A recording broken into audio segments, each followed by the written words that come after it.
Okay. Maganda nga po mga katropa, reels. Buhay referee na naman tayo mamaya. Nasa sa Dinalupihan, Civic Center. Take off kami rito ng 4:30. Hintayin lang natin si Sir Jun. Tapos proceed na tayo sa venue. Hindi na natin dadaanan yung si Sir Romel. Proceed na tayo sa venue. Hintayin lang natin si Sir Jun. Tapos alis na tayo. Take off na tayo, no? Papuntang Bataan, Dinalupihan, Civic Center. Doon ang venue natin. So, let's go!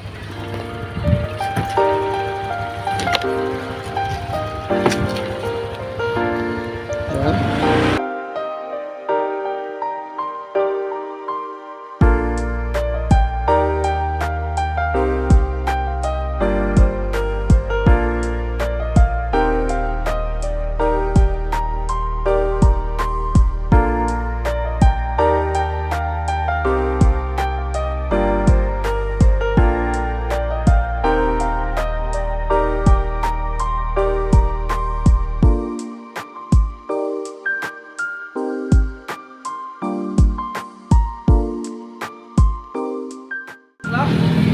Finally, no? After 30 minutes, nandito na kami sa Civic Center na Dinalupihan, Civic Center, yan, no? Nandito na kami, mga referee. Ayan yung pinaka-park nila. Ayan, kitang-kita. Ayan, kasama ko yung... Wala ka na naman sa inyo. Kasama ko yung dalawang referee. Ayan, kasama si Sir Romel Kaliwag.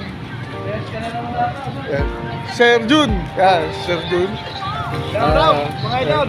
Pa-shoutout. Punta rito. Pa-shoutout din kay paring Melvin Semsem. Okay. Yan. Titirahin namin ngayon dito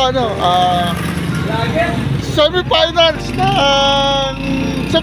ng Interbarangay ng Dinalupihan. So naimbitahan na naman kami. Syempre, kasama na kami si Sir Romel. Yan. And Itong rambutan mo. doon sa puno. Yan. Mamaya konti, magbibihis lang kami. Hintayin lang namin, alas 6 yung game time namin. Alam ko mga kulit na tira-apat. Okay, finally. Mabihis na kami. Mabihis na yung mga referee, yan. Sir Jun. Sir Ramil. Mabihis na kami, sir. Si Sir Warren, pinuno ng Dimbara. Yung pinakamagandang committee ng Dimbara, yan. At attorney. Attorney ng Dimbara, yan. Attorney Ruby. Attorney Ruby. Attorney Noke. Yan. Ando si Boss Gary. Yan.